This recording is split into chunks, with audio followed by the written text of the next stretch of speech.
Est-ce que vous auriez des conseils pour ceux qui voudraient créer leur, jeu, pour ceux qui jouent à des jeux homebrew, des recommandations, quelque chose? Si vous créez un univers original et que vous souhaitez que des gens essaient votre jeu de rôle, petit conseil, ne passez pas 4 heures à leur expliquer de long en large et en travers votre univers. Vous allez plus refroidir les gens qu'autre chose. Au contraire, faites jouer les gens et mettez justement les quelques graines de votre univers au fur et à mesure de votre narration. Ce sera beaucoup plus intéressant. Et merci. Pour une personne qui a envie de créer son univers, de créer son système, envie de dire comme conseil, entoure-toi de personnes en qui tu as confiance et qui sauront t'aiguiller dans ce que tu vas créer, qui sauront te dire quand tu vas pas dans de bonnes directions, et qui sauront aussi t'encourager quand tu vas dans les bonnes. Et lance-toi. Véritablement, au pire, tu auras perdu un peu de temps investi dedans. Bon, mais tu auras de toute façon appris et développé des compétences qui sont utiles dans le monde du jeu de rôle. Moi, c'est simple, c'est créer un jeu, tu crées pas un roman, donc peaufine ton système, que ça soit fun, parce que c'est ça qui est important. Ton univers, il sera toujours moins bien que celui de Tolkien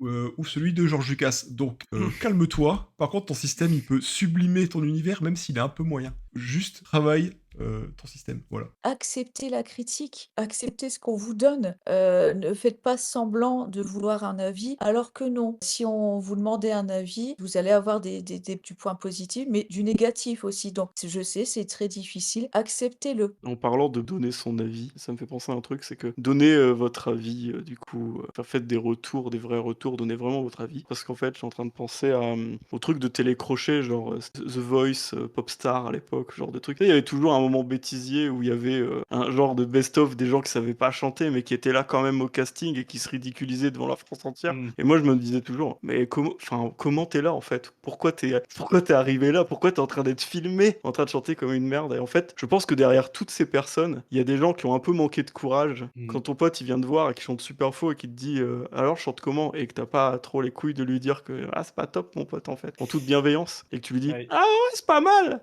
Ah, bah voilà, un jour, il se retrouve, au casting de The Voice et il se retrouve dans le bêtisier, quoi et alors qu'un bon retour constructif et peut-être il s'inscrivait à des cours de chant et puis bon, bah, c'est un truc un peu correct.